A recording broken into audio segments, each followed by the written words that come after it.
ನಮಸ್ಕಾರ ವೀಕ್ಷಕರೇ, welcome to stocks Kannada. ಬನ್ನಿ ನಾಳೆಯ ನಿಫ್ಟಿ ಮತ್ತು ಬ್ಯಾಂಕ್ ನಿಫ್ಟಿ ಅನಲೈಸ್ ಮಾಡೋಣ. ಹಾಗೆಯೇ ನಾಳೆಯ ಸ್ಟಾಕ್ಗಳ ಮಾಹಿತಿ ಕೂಡ ಇದೆ, ನೋಡೋಣ ಬನ್ನಿ.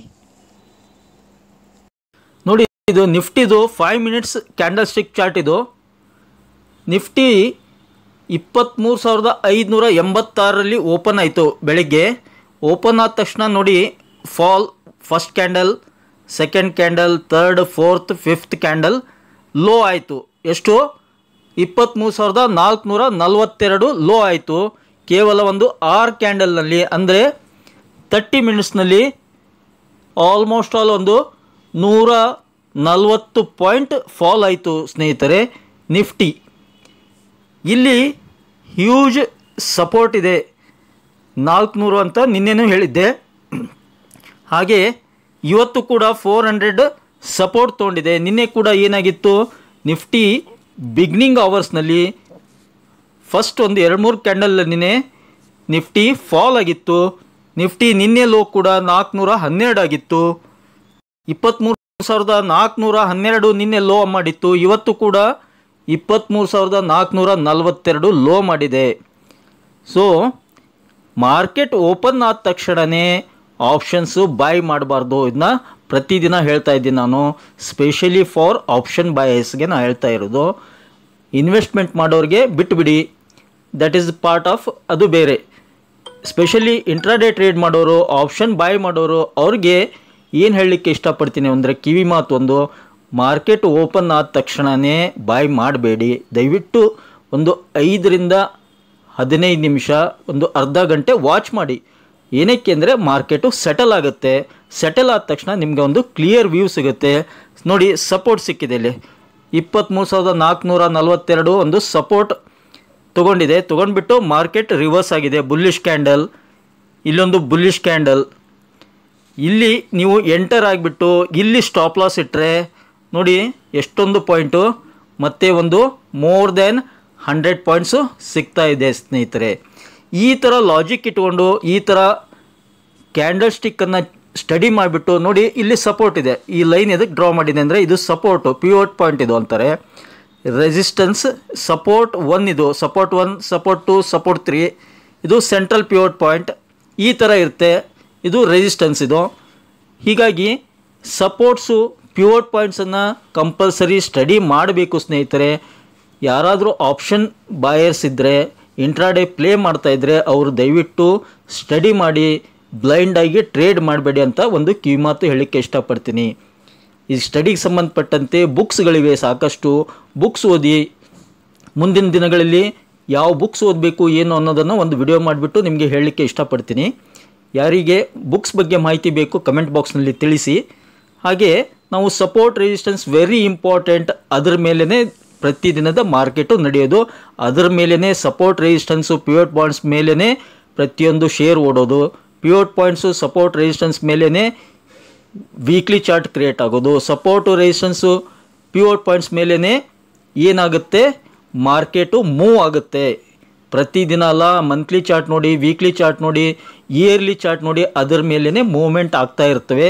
ಅದರ ಮೇಲೇ ಬಾಯರ್ಸು, ಸೆಲ್ಲರ್ಸು ಆ್ಯಕ್ಟಿವ್ ಆಗ್ತಾ ಇರ್ತಾರೆ. So that is the logic, basic logic. ನಾವು ಇಲ್ಲಿ ಸ್ಟಾಪ್ ಲಾಸ್ ಇಟ್ಬಿಟ್ಟು ಎಂಟರ್ ಆಗಿದ್ದರೆ ಸ್ಟಾಪ್ ಲಾಸ್ ಹಿಟ್ ಆಗಲ್ಲ. ತಾಳ್ಮೆಯಿಂದ ಟ್ರೇಡ್ ಮಾಡಬೇಕು. ಹೀಗಾಗಿ trading psychology is very important for option buyers. ಕೆಲವೊಂದಿಷ್ಟು ಜನ ಏನು ಹೇಳ್ತಾರೆ, ಇಲ್ಲ ಕೇವಲ ಇನ್ವೆಸ್ಟ್ಮೆಂಟ್ ಮಾಡೋದು ಸೂಕ್ತ. ಹೌದು, ತಪ್ಪೇನಿದೆ ಅವ್ರು ಹೇಳೋದ್ರಲ್ಲಿ. ಇನ್ವೆಸ್ಟ್ಮೆಂಟ್ ಡಿಪೆಂಡ್ಸ್ ಆನ್, ಪ್ರತಿಯೊಬ್ಬ ವ್ಯಕ್ತಿಯ ಮನಸ್ಸು ಒಂದೇ ಥರ ಇರಲ್ಲ. ನಾನು ಹೇಳೋದೇನೆಂದರೆ, ಒಂದೇ ಮನೆಯಲ್ಲಿ ಒಂದು 6 ಜನ ಇದ್ದೀವಿ ಅಂದರೆ 6 ಜನರ ಮನಸ್ಸು ಒಂದೇ ಥರ ಇರಲ್ಲ. ನ್ಯಾಚುರಲಿ ಬೇರೆ ಬೇರೆ ವಿಚಾರಗಳಿರ್ತವೆ. ನಾವು ಎಲ್ಲದಕ್ಕೂ ರೆಸ್ಪೆಕ್ಟ್ ಕೊಡಬೇಕಾಗುತ್ತೆ. ಪ್ರತಿಯೊಬ್ಬರ ವಿಚಾರಧಾರೆಗೂ ನಾವು ರೆಸ್ಪೆಕ್ಟ್ ಕೊಡಬೇಕಾಗುತ್ತೆ. ಹಾಗೆಯೇ ಮಾರ್ಕೆಟ್, ಶೇರ್ ಮಾರ್ಕೆಟ್ ಅಂದಾಗ ಬರೀ ಇಂಡಿಯನ್ ಅಲ್ಲ, ಗ್ಲೋಬಲ್ ಮಾರ್ಕೆಟ್, ಅಮೇರಿಕನ್ ಮಾರ್ಕೆಟ್ ಆಗಿರ್ಬೋದು, ಇಂಡಿಯನ್ ಬೇರೆ ಬೇರೆ ಮಾರ್ಕೆಟ್ ಆಗಿರ್ಬೋದು. ಪ್ರತಿಯೊಬ್ಬರ ವಿಚಾರಧಾರೆ ಬೇರೆ ಬೇರೆ ಆಗಿರ್ತವೆ. ಪ್ರತಿಯೊಬ್ಬರ ಮನಸ್ಸು ಬೇರೆ ಬೇರೆ ಆಗಿರುತ್ತೆ. ಪ್ರತಿಯೊಬ್ಬರ ಒಂದು ಕ್ಯಾಪಿಟಲ್ ಕೂಡ ಬೇರೆ ಬೇರೆ ಆಗಿರುತ್ತೆ. ನನ್ನ ಹತ್ರ 5 ಲಕ್ಷ ಇದೆ, 10 ಲಕ್ಷ ಇದೆ, 1 ಲಕ್ಷ ಇದೆ ಅಂದರೆ ನಿಮ್ಮ ಹತ್ರ 1 ಕೋಟಿ ಇರ್ಬೋದು, 10 ಲಕ್ಷ ಇರ್ಬೋದು. ಅಥವಾ ನನ್ನ ಮನಸ್ಸು, ನಾನು ಇನ್ವೆಸ್ಟ್ಮೆಂಟು ಮಾಡ್ತೀನಿ, ಟ್ರೇಡಿಂಗು ಮಾಡ್ತೀನಿ ಅಂತ ಹೇಳ್ತಾ ಇದ್ದರೆ ನೀವು ಇಲ್ಲ ನನಗೆ ಟೈಮ್ ಸಿಗಲ್ಲ ಟ್ರೇಡಿಂಗ್ ಮಾಡಲಿಕ್ಕೆ, ನಂಗೆ ಅದ್ರ ಬಗ್ಗೆ ಮಾಹಿತಿ ಇಲ್ಲ, ನಂಗೆ ನಾಲೆಜ್ ಇಲ್ಲ ಅಂತಂದರೆ ಇನ್ವೆಸ್ಟ್ಮೆಂಟ್ ಮಾಡ್ಬೋದು. ಯಾರಿಗೆ ಮಾಹಿತಿ ಇದೆ, ಬೇಸಿಕ್ ನಾಲೆಜ್ ಇದೆ, ಯಾರಿಗೆ ಚಾರ್ಟ್ ಸ್ಟಡಿ ಮಾಡಲಿಕ್ಕೆ ಬರುತ್ತೆ, ಯಾರಿಗೆ ಸಪೋರ್ಟ್ ರೆಸಿಸ್ಟೆನ್ಸ್ ಗೊತ್ತಿದೆ ಅಂಥವ್ರು ಮಾತ್ರ ಆಪ್ಷನ್ನಲ್ಲಿ ಟ್ರೇಡ್ ಮಾಡೋದು ಸೂಕ್ತ. ಅದರ್ವೈಸ್ ಗೊತ್ತಿಲ್ಲ ಅಂದರೆ ಆಪ್ಷನ್ನಲ್ಲಿ ಕೈ ಹಾಕಿ ಸುಟ್ಕೊಳ್ಳೋಕ್ಕೆ ಹೋಗಬೇಡಿ. ಇದು ನನ್ನೊಂದು ಸ್ಟ್ರಿಕ್ಟ್ಲಿ ಒಂದು ಕಿವಿಮಾತು ಅಂತ ಹೇಳಲಿಕ್ಕೆ ಇಷ್ಟಪಡ್ತೀನಿ. ತಪ್ಪು ತಿಕ್ಕೋಬೇಡಿ. ಫಸ್ಟು ಬಿಗಿನರ್ಸ್ ಇದ್ದರೆ ಇನ್ವೆಸ್ಟ್ಮೆಂಟ್ ಮಾಡಿ, ನಂತರ ಬುಕ್ಸ್ ಓದಿ, ಚಾರ್ಟ್ ಸ್ಟಡಿ ಮಾಡಿ. ಚಾರ್ಟ್ ಮೇಲೇ ಎಲ್ಲ ನಡೆಯೋದು. Market, share market depends on the chart. Purely chart ಮೇಲೇ ಎಲ್ಲ ಡಿಸಿಷನ್ಸು ಇರುತ್ತೆ, ಬಾಯರ್ಸು ಸೆಲ್ಲರ್ಸ್ದು. ಹೀಗಾಗಿ ಚಾರ್ಟ್ ಸ್ಟಡಿ ಮಾಡಿ, ನನ್ನ ಒಂದು ಬೇಸಿಕ್ ಅಡ್ವೈಸ್ ಸ್ನೇಹಿತರೆ. ಇರಲಿ, ಈ ಥರ ಒಂದು ಅವಕಾಶ ಸಿಗುತ್ತೆ ಆಪ್ಷನ್ ಬಾಯ್ ಮಾಡಲಿಕ್ಕೆ. ಇವತ್ತು ಚೆನ್ನಾಗಿ ಮೂವ್ ಆಯಿತು ನಿಫ್ಟಿ. ಮತ್ತು ನಾನು ನಿನ್ನೆ ಹೇಳ್ದಂಗೆ ಏನಾಯಿತು, 23,624 ಹೈ ಟಚ್ ಆಗಿಬಿಟ್ಟು ಅಲ್ಲಿಂದ ರಿಜೆಕ್ಷನ್ ಆಗಿದೆ. ಏನಕ್ಕೆ? ಅಲ್ಲಿ ತುಂಬ ಕಾಲ್ ರೇಟರ್ಸ್ ಇದ್ದಾರೆ, ರೆಸಿಸ್ಟೆನ್ಸ್ ತುಂಬ ಹ್ಯೂಜ್ ಇದೆ. ನಿನ್ನೆ ಕೂಡ ರಿಜೆಕ್ಟ್ ಆಗಿತ್ತು, ಇವತ್ತು ಕೂಡ ಅಲ್ಲಿಂದ ರಿಜೆಕ್ಷನ್ ಆಗಿದೆ. ಒಂದು ಪಾಸಿಟಿವ್ ನ್ಯೂಸ್ ಏನಂದರೆ 23,500 ಮೇಲೆ ಕ್ಲೋಸ್ ಆಗಿದೆ. ಅದು ಕೂಡ 550 ಮೇಲೆ ಕ್ಲೋಸ್ ಆಗಿದೆ. ದ್ಯಾಟ್ ಈಸ್ ಪಾಸಿಟಿವ್ ಸೆಂಟಿಮೆಂಟ್ ಅಂತ ಹೇಳಲಿಕ್ಕೆ ಇಷ್ಟಪಡ್ತೀನಿ. ಓಕೆ, ಇನ್ನು ಡೈಲಿ ಚಾರ್ಟ್ ನೋಡೋಣ ಸ್ನೇಹಿತರೆ. ಡೈಲಿ ಚಾರ್ಟ್ ಏನು ಹೇಳುತ್ತೆ? ಡೈಲಿ ಚಾರ್ಟ್ ನೋಡಿ, ಸೇಮ್ ಅದೇ ಕತೆ. ಪ್ರತಿದಿನ ಒಂದು ಡೋಜಿ ಕ್ಯಾಂಡಲ್ ಫಾರ್ಮ್ ಕಂಟಿನ್ಯೂಸ್ ನೋಡಿ, ಡೋಜಿ ಕ್ಯಾಂಡಲ್ಸ್ ಫಾರ್ಮ್ ಆಗಿವೆ. ಪ್ರತಿದಿನ ಹೇಳ್ತಾ ಇದ್ದೀನಿ, ಕಂಟಿನ್ಯೂಸ್ ಡೋಜಿ ಕ್ಯಾಂಡಲ್ಸ್ ಫಾರ್ಮ್ ಆಗಿವೆ. ಹಾಗೆ what it tells further movement, upside trend, upside rally. ಅದನ್ನೇ ಹೇಳ್ತಾ ಇದ್ದೀನಿ. ನಾಳೆ ಕೂಡ ಅಪ್ಸೈಡ್ ರ್ಯಾಲಿ ಈಸ್ ಪೆಂಡಿಂಗ್. 100% ನಾಳೆ ಕೂಡ ಅಪ್ಸೈಡ್ ಮೂಮೆಂಟಮ್ ಸ್ನೇಹಿತರೆ. ವಾರದ ಕೊನೆ ದಿನ ನಾಳೆ ಒಂದು ಬಿಗ್ ರ್ಯಾಲಿ ಬರ್ಬೋದು. ಏನಕ್ಕೆ ಅಂದರೆ ತುಂಬ ದಿನಗಳಿಂದ ಮಾರ್ಕೆಟು ನಿಫ್ಟಿ ನೋಡಿ 1 2 3 4 5 6 7 7 ದಿನ ಆಯಿತು ಚಿಕ್ಕ ಒಂದು ರೇಂಜ್ನಲ್ಲೇ ಟ್ರೇಡ್ ಆಗ್ತಾ ಇದೆ ನೋಡಿ. Very small range. ನಾಳೆ ಇದು 100% ಬ್ರೇಕ್ ಆಗಿ ಬಿಗ್ ಕ್ಯಾಂಡಲ್ ಫಾರ್ಮ್ ಆಗೋ ಎಲ್ಲ ಚಾನ್ಸಸ್ ಇದೆ. 99% ಎಲ್ಲ ಚಾನ್ಸಸ್ ಇದೆ. ನಾಳೆ ಒಂದು ಬಿಗ್ ಬುಲ್ಲಿಶ್ ಕ್ಯಾಂಡಲ್ ಫಾರ್ಮ್ ಆಗ್ಬೋದು ನಿಫ್ಟಿಯಲ್ಲಿ. ಇದು ನನ್ನ ಅನಲೈಸ್ ಮತ್ತು ಅಜ್ಯೂಮ್ಷನ್. ಇದನ್ನೇ ನಂಬಲಿಕ್ಕೆ ಹೋಗಬೇಡಿ, ನೀವು ಸ್ಟಡಿ ಮಾಡಿ. ಇಲ್ಲೊಂದು clear cut pole and flag pattern ಕೂಡ ಫಾರ್ಮ್ ಆಗಿದೆ. ಅಪ್ಸೈಡ್ ಮೂಮೆಂಟಮ್ ಆಗ್ಬೋದು ಅಂತ ಹೇಳಲಿಕ್ಕೆ ಇಷ್ಟಪಡ್ತೀನಿ ಅಕಾರ್ಡಿಂಗ್ ಟು ದ ಚಾರ್ಟ್ಸ್. ಇನ್ನು ವೀಕ್ಲಿ ಚಾರ್ಟ್ ನೋಡಿ, ಕಂಟಿನ್ಯೂಸ್ ಅಪ್ಸೈಡ್ ಲಾಸ್ಟ್ ವೀಕ್ದು. ಈ ವಾರದ್ದು ಇನ್ನೂ ಒಂದು ಡ್ರ್ಯಾಗನ್ ಕ್ಯಾಂಡಲೇ ಫಾರ್ಮ್ ಆಗಿದೆ. ಮೋಸ್ಟ್ ಪ್ರಾಬಬ್ಲಿ ನಾಳೆಗೆ ಏನಾಗುತ್ತೆ, ಈ ವಾರದ ಕ್ಯಾಂಡಲ್ ಈ ಥರ ಫಾರ್ಮ್ ಆಗ್ಬೋದು. ಟೋಟಲಿ ಚಾರ್ಟ್ ನೋಡಿದರೆ ಪಾಸಿಟಿವ್ ಸೆಂಟಿಮೆಂಟ್ ಇನ್ನೂ ಇದೆ ಮಾರ್ಕೆಟ್ನಲ್ಲಿ, ನೆಗೆಟಿವಿಟಿ ಕ್ರಿಯೇಟ್ ಆಗಿಲ್ಲ ಸ್ನೇಹಿತರೆ. ಬ್ಯಾಂಕ್ ನಿಫ್ಟಿ ನೋಡಿ, 5 ಮಿನಿಟ್ಸ್ ಚಾರ್ಟ್ ಇದು. 51,712ರಲ್ಲಿ ಮಾರ್ಕೆಟ್ ಓಪನ್ ಆಗಿದೆ. ಓಕೆ, ಸೇಮ್ ನಿಫ್ಟಿ ಥರ ರಿಜೆಕ್ಷನ್ ಆಗಿದೆ. ಅಲ್ಲಿಂದ ಒಂದು ಇದು ಕೂಡ ಒಂದು ಅರ್ಧ ಗಂಟೆಯಲ್ಲಿ ರಿಜೆಕ್ಷನ್ ಆಗಿಬಿಟ್ಟು ಬಾಟಮ್ ಎಷ್ಟಕ್ಕೆ ಫಾರ್ಮ್ ಆಗಿದೆ, ಲೋ 51,281 281 51,281 ಒಂದು ಲೋ ಫಾರ್ಮ್ ಆಗಿದೆ. ಓಕೆ, ಇಲ್ಲೊಂದು ಲೋ ಫಾರ್ಮ್ ಆಗಿದೆ 281. ಮತ್ತು ಅಲ್ಲಿಂದ ಮಾರ್ಕೆಟು ತಿರುಗಿ ನೋಡಿಲ್ಲ ನೋಡಿ. Almost all 500 point upside move ಆಗಿದೆ ಇಂಟ್ರಾಡೇದಲ್ಲಿ. 51,842 ಹೈ, ಇವತ್ತಿನ ಹೈ 51,842. ನಿನ್ನೆದು 51,957 ಹೈ ಇತ್ತು. ಅದನ್ನು ಇಲ್ಲಿದೆ ನೋಡಿ, 51,957 ನಿನ್ನೆ ಹೈ ಟಚ್ ಆಗಿಲ್ಲ. ಅದರ ಕೆಳಗಡೆ ಒಂದು 842 ಹೈ ಟಚ್ ಆಗಿದೆ ಇಂಟ್ರಾಡೇದಲ್ಲಿ ನೋಡಿ. ಅದಕ್ಕೆ ಹೇಳೋದು, ತಾಳ್ಮೆಯಿಂದ ಆಪ್ಷನ್ ಬಾಯ್ ಮಾಡೋರಿದ್ದರೆ ತಾಳ್ಮೆಯಿಂದ ಕೂಲಾಗಿ ಟ್ರೇಡಿಂಗ್ ಮೈಂಡ್ಸೆಟ್ಟು ಡೆವಲಪ್ ಮಾಡಿಕೊಂಡು, trading psychology is very important. Support resistance ನೋಡಿ, ನಾನು ಅದಕ್ಕೆ ಪದೇ ಹೇಳ್ತೀನಿ, ಬ್ಲೈಂಡಾಗಿ ಎಂಟರ್ ಆಗಬಾರ್ದು. ಇಲ್ಲಿ ಸಪೋರ್ಟ್ ಇದೆ. ಓಕೆ, ಇಲ್ಲಿ ಕ್ಲಿಯರ್ ಕಟ್ ಸಪೋರ್ಟ್ ಇದೆ ನೋಡಿ. ಇದನ್ನೇ ಸಪೋರ್ಟ್ ಆ್ಯಂಡ್ ರೆಸಿಸ್ಟೆನ್ಸ್ ಅಂತ. ಇದು ಸಪೋರ್ಟ್ ಇದೆ, ಪಿವೋಟ್ ಪಾಯಿಂಟ್ ಇದು. ಸಪೋರ್ಟ್ 1 ಅಂತಾರೆ, S1 ಅಂತಾರೆ ಇದಕ್ಕೆ. S1 support 1. ಇಲ್ಲಿ ಸಪೋರ್ಟ್ ಇದೆ. ನಾವು ಇಲ್ಲಿ ಈಸಿಯಾಗಿ ಎಂಟರ್ ಆಗ್ಬೋದು.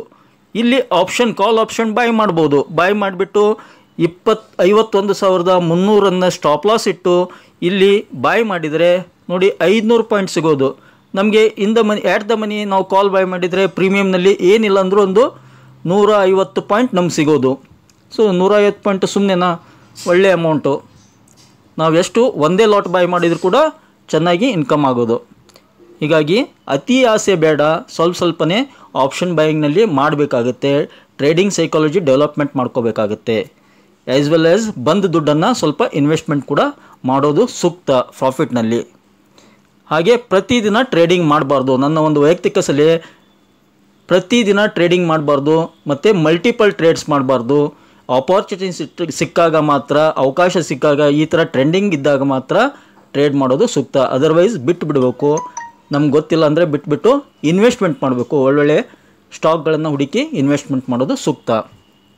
ಇದು 5 ಮಿನಿಟ್ಸ್. ನಾನು 5 ಮಿನಿಟ್ಸ್ ಎದಕ್ಕೆ ಕೇಳಿದೆ ಅಂದರೆ ಚೆನ್ನಾಗಿ ಮೂಮೆಂಟ್ ಇತ್ತು ಅಂತ ಹೇಳಿದೆ ಆಪ್ಷನ್ ಬೈ ಮಾಡಲಿಕ್ಕೆ. ಡೈಲಿ ನೋಡೋಣ ನಾಳೆ ಏನು ಕತೆ. ಎಸ್, ನಾಳೆದು ಬ್ಯೂಟಿಫುಲ್, ಇವತ್ತಿಂದು ಬ್ಯೂಟಿಫುಲ್ ಕ್ಯಾಂಡಲ್ ಫಾರ್ಮ್ ಆಗಿದೆ. ಫಸ್ಟ್ ಕ್ಲಾಸ್ ಒಂದು ನೋಡಿ, bullish hammer candle, very nice bullish hammer candle. ನಾಳೆ 99% 52,000 ಕ್ರಾಸ್ ಆಗೇ ಆಗುತ್ತೆ. ನಾಳೆ 52,000 ಕ್ರಾಸ್ ಆಗಿ ಮೇಲ್ಗಡೆ ಸಸ್ಟೇನ್ ಆಗುತ್ತೆ. ಆಲ್ಮೋಸ್ಟ್ ಆಲ್ ನಾಳೆನೂ ಒಂದು ಬಿಗ್ ರ್ಯಾಲಿ ಬರ್ಬೋದು ಬ್ಯಾಂಕ್ ನಿಫ್ಟಿಯಲ್ಲಿ. ಆ ಥರ ಒಂದು ಚಾರ್ಟ್ ಹೇಳ್ತಾ ಇದೆ ಸ್ನೇಹಿತರೆ. ಎಲ್ಲ ಇದು ಒಂದು ಲಾಸ್ಟ್ ರೆಸಿಸ್ಟೆನ್ಸು 52,000 ಲಾಸ್ಟ್ ರೆಸಿಸ್ಟೆನ್ಸ್ ಇದೆ. ಅದನ್ನು ಕ್ರಾಸ್ ಆಗಿ ಒಂದು 10 ನಿಮಿಷ ಸಸ್ಟೇನ್ ಆದರೆ ಸಾಕು, 52,500ವರೆಗೂ ರೀಚ್ ಆಗ್ಬೋದು ನಾಳೆ ಮಾರ್ಕೆಟು. ಇನ್ನು ಸಪೋರ್ಟ್ ಎಲ್ಲಿ ಬರುತ್ತೆ ಅದು ನೋಡಬೇಕಾಗುತ್ತೆ. 51,500 clear cut support, 51,500 is a big support. ಅದನ್ನು ಬಿಟ್ಟರೆ 51,000 ಮೇಜರ್ ಸಪೋರ್ಟ್ ಬರುತ್ತೆ. ಅಪ್ಸೈಡ್ ಫಸ್ಟ್ ರೆಸಿಸ್ಟೆನ್ಸು 52,000, ಅದನ್ನು ಬಿಟ್ಟರೆ next 53,000 round figure. Bigger resistance 53,000 ಇದೆ ಸ್ನೇಹಿತರೆ. ಇದು ಅಮೇರಿಕನ್ ಮಾರ್ಕೆಟು ಸ್ನೇಹಿತರೆ. ನೋಡಿ, ಡೌ ಜೋನ್ಸ್ 82 ಪಾಯಿಂಟ್ ಪ್ಲಸ್ನಲ್ಲಿದೆ, S&P 500 6 ಪಾಯಿಂಟ್ಸ್, ಹಾಗೆ ಫ್ಲ್ಯಾಟ್ ನಸ್ಡಾಕ್ 9% ಅಪ್ಸೈಡ್ನಲ್ಲಿದೆ. ಇನ್ನೊಂದು ಇಂಟ್ರೆಸ್ಟಿಂಗ್ ತೋರಿಸ್ತೀನಿ ನಿಮಗೆ. ಅದು ನೋಡಿ, ADR ಅಂತಾರೆ. ಅಮೇರಿಕನ್ ಮಾರ್ಕೆಟ್ನಲ್ಲಿ ನಮ್ಮ ಇಂಡಿಯನ್ ಕೆಲವೊಂದಿಷ್ಟು ಕಂಪ್ನಿಗಳು ಟ್ರೇಡ್ ಆಗ್ತಾ ಇರ್ತವೆ, ಅಲ್ಲಿ ಲಿಸ್ಟಿಂಗ್ ಆಗಿವೆ. ಅವುಗಳನ್ನು ADR ಮೊದಲು ಹೆಸರು, ನಂತರ ಅದರ ಮುಂದೆ ADR ಅಂತಾರೆ.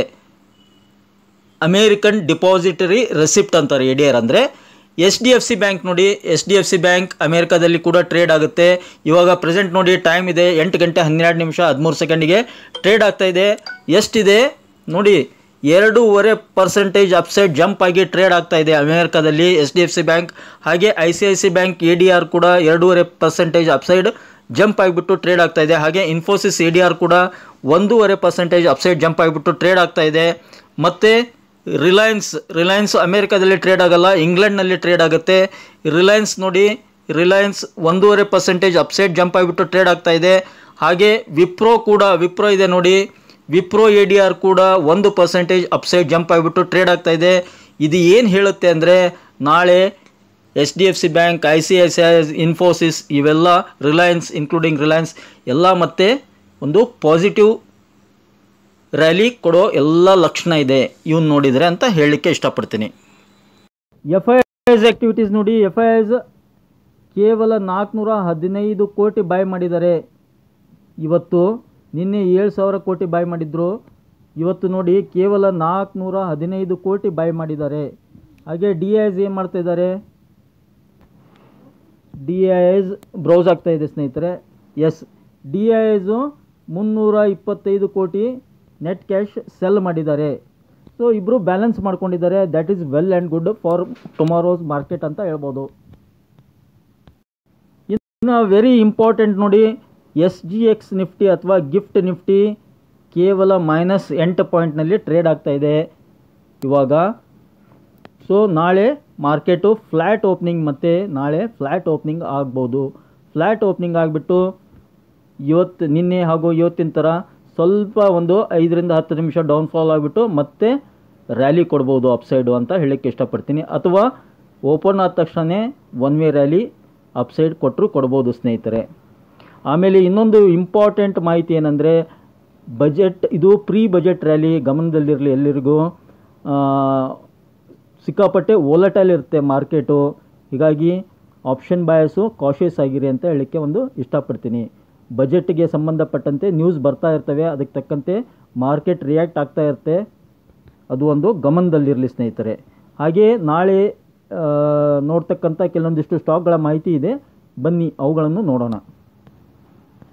ನಾಳೆಗೆ ಮತ್ತೆ HDFC ಬ್ಯಾಂಕ್ ಕೊಡ್ತಾ ಇದ್ದೀನಿ. ನಾಳೆ ಇವತ್ತು ಕೂಡ ನಿನ್ನೆ ಹೇಳಿದ್ದೆ, ಮೊನ್ನೆ ಹೇಳಿದ್ದೆ, ಇವತ್ತು ಕೂಡ ಹೇಳ್ತಾ ಇದ್ದೀನಿ. HDFC ಬ್ಯಾಂಕ್ ಅಗೇನ್ ನಾಳೆ ಮತ್ತೆ ಒಂದು ಅಪ್ಸೈಡ್ ರ್ಯಾಲಿ ಕೊಡ್ಬೋದು, ಗಮನದಲ್ಲಿರಲಿ. ಏನಕ್ಕೆ ಅಂದರೆ ಇದ್ರ ಶಾರ್ಟ್ ಟರ್ಮ್ ಟಾರ್ಗೆಟ್ ನಾನು ಆಲ್ರೆಡಿ ಹೇಳಿದ್ದೀನಿ 1700 ಅಂತೇಳಿ. ಯಾವಾಗ ಹೇಳಿದ್ದೆ?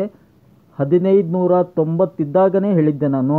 ಆಲ್ರೆಡಿ ಈಗ ಅದರ ಮುಕ್ಕಾಲು ಭಾಗ ರೀಚ್ ಆಗಿದೆ. ಇನ್ನೇನು ಒಂದು 30 ಪಾಯಿಂಟ್ಸ್ ಅಷ್ಟೇ ರೀಚ್ ಆಗೋದು ಬಾಕಿ ಇದೆ. 1700 ಶಾರ್ಟ್ ಟರ್ಮ್ ಟಾರ್ಗೆಟ್ ಅಂತ ಹೇಳಿದ್ದೆ, ಅದನ್ನು ರೀಚ್ ಆಗೋ ಎಲ್ಲ ಸಾಧ್ಯತೆ ಇದೆ HDFC ಬ್ಯಾಂಕ್ನಲ್ಲಿ. ನೆಕ್ಸ್ಟ್ ಬಂದುಬಿಟ್ಟು ಇನ್ಫೋಸಿಸ್. ನಾಳೆಗೆ ಇನ್ಫೋಸಿಸ್ ಗಮನದಲ್ಲಿರಲಿ. ಏನಕ್ಕೆ ಅಂದರೆ ಡಾಲರ್ ರೇಟು ಜಾಸ್ತಿ ಆಗ್ತಾ ಇದೆ. ಕಂಪೇರ್ ಟು ಅಮೇರಿಕನ್ ಡಾಲರ್ಗೆ ಕಂಪೇರ್ ಮಾಡಿದರೆ ಇಂಡಿಯನ್ ರುಪೀಸ್ ರೇಟು ಜಾಸ್ತಿ ಆಗ್ತಾ ಇದೆ, ಕಾಸ್ಟ್ಲಿ ಆಗ್ತಾ ಇದೆ, ಫಾಲ್ ಆಗಿದೆ. ರುಪಿ ಫಾಲ್ ಆಗಿದೆ, 83.67 ಆ ಥರ ಇದೆ. ತುಂಬ ಒಂದು ಫಾಲ್ ಆಗಿದೆ ರುಪಿಯಲ್ಲಿ. ಹೀಗಾಗಿ ಕೆಲವೊಂದಿಷ್ಟು IT ಸ್ಟಾಕ್ಗಳ ಬಗ್ಗೆ ಗಮನ ಇರಲಿ. ಅದರಲ್ಲಿ ನಾನು ಚೂಸ್ ಮಾಡಿದ್ದು ಇನ್ಫೋಸಿಸ್ ಚೂಸ್ ಮಾಡಿದ್ದೀನಿ. ನಾಳೆ ಒಂದು ಇನ್ಫೋಸಿಸ್ನಲ್ಲಿ ಒಂದು 2% ಅಪ್ಸೈಡ್ ರ್ಯಾಲಿ ಸಿಗೋ ಚಾನ್ಸಸ್ ಇದೆ ಸ್ನೇಹಿತರೆ. ಇನ್ನೊಂದು ಸ್ಟಾಕ್ ಬಂದುಬಿಟ್ಟು SRF. ಇವತ್ತು 3.5% ಅಪ್ಸೈಡ್ ರ್ಯಾಲಿ ಕೊಟ್ಟಿದೆ, 2499 ಇದೆ. ಮೇಜರ್ ಹರ್ಡಲ್ ಇದಕ್ಕೆ 2500 ಇದೆ. ಹೀಗಾಗಿ ನಾಳೆ 2000 ಫ್ಲ್ಯಾಟ್ ಓಪನಿಂಗ್ ಆತಂದರೆ ಇದನ್ನು ಚೂಸ್ ಮಾಡ್ಬೋದು, ಅದರ್ವೈಸ್ ಬಿಟ್ಬಿಡಿ. ಇದು ಮೋಸ್ಟ್ ಪ್ರಾಬಬ್ಲಿ ನಾಳೆ ಕೂಡ ಒಂದು 3-5% ರ್ಯಾಲಿ ಕೊಡೋ ಸಾಧ್ಯತೆ ಇದೆ. ಇನ್ನೊಂದು ಬಂದ್ಬಿಟ್ಟು ಇಂಡಿಯನ್ ಹೋಟೆಲ್ ನೋಡಿ 638 ಇದೆ. ನಾಳೆ ಕೂಡ ಒಂದು ಅಪ್ಸೈಡ್ ಮೂಮೆಂಟಮ್ ಆಗೋ ಎಲ್ಲ ಚಾನ್ಸಸ್ ಇದೆ. ನಾಳೆ 650ವರೆಗೂ ರೀಚ್ ಆದರೂ ಆಗ್ಬೋದು ಇಂಡಿಯನ್ ಹೋಟೆಲ್. ಇವೆಲ್ಲ ಸ್ಟಾಕ್ಗಳು ಹಾಗೂ ಈ ವಿಡಿಯೋಲಿ ಹೇಳ್ತಕ್ಕಂಥ ಎಲ್ಲ ಮಾಹಿತಿ ನನ್ನ ಒಂದು ವೈಯಕ್ತಿಕ ರಿಸರ್ಚ್ ಮತ್ತು ಅನಲೈಸ್ ಮೇಲೆ ಇರುತ್ತವೆ ಸ್ನೇಹಿತರೆ. ಇದು ಕೇವಲ ನನ್ನ ಒಂದು ಪರ್ಸ್ನಲ್ ಒಪಿನಿಯನ್ನು, ಹಾಗೆ ಮತ್ತು ನನ್ನ ನಿಮ್ಮೆಲ್ಲರಿಗೂ ಒಂದು ಶೈಕ್ಷಣಿಕ ಉದ್ದೇಶಕ್ಕಾಗಿ ಮಾತ್ರ ವಿಡಿಯೋ ಮಾಡಿ ಹೇಳ್ತಾ ಇರೋದು. ಯಾರಿಗೂ ಕೂಡ ಒತ್ತಾಯ ಮಾಡೋಕ್ಕೆ ಇಷ್ಟಪಡಲ್ಲ. ಕೇವಲ ಒಂದು ಎಜುಕೇಷ್ನಲ್ ಪರ್ಪೋಸ್ ವಿಡಿಯೋ ಅಂತ ಕನ್ಸಿಡರ್ ಮಾಡಿ. ಯಾರು ಕೂಡ ಕಂಪಲ್ಸರಿ ಬಾಯ್ ಮಾಡೋದು, ಸೆಲ್ ಮಾಡೋದು ಆ ಥರ ಮಾಡಬೇಡಿ. ನೀವು ಕೂಡ ರಿಸರ್ಚ್ ಮಾಡಿ, ಸ್ಟಡಿ ಮಾಡಿ, ಚಾರ್ಟ್ ನೋಡಿ. ಗೊತ್ತಿಲ್ಲ ಅಂದರೆ ಫೈನಾನ್ಷಿಯಲ್ ಅಡ್ವೈಸರ್ ಸಲಹೆ ಕೇಳಿಬಿಟ್ಟು ಮುಂದುವರಿರಿ ಸ್ನೇಹಿತರೆ. ಐ ಹೋಪ್ ಈ ಒಂದು ಚಿಕ್ಕ ಮಾಹಿತಿ ನಿಮ್ಗೆ ಇಷ್ಟ ಆಗಿದೆ ಅಂದ್ಕೊಂಡಿದ್ದೀನಿ. ಇಷ್ಟ ಆಗಿದ್ದರೆ ಮತ್ತಿನ್ನೇಕೆ ತಡ, ಬೇಗ ಚಾನಲ್ಗೆ ಸಬ್ಸ್ಕ್ರೈಬ್ ಮಾಡಿ. ಹಾಗೆ ಕಮೆಂಟ್ ಬಾಕ್ಸ್ನಲ್ಲಿ ಕಮೆಂಟನ್ನು drop don't forget to hit the like button. Thank you friends, thank you all.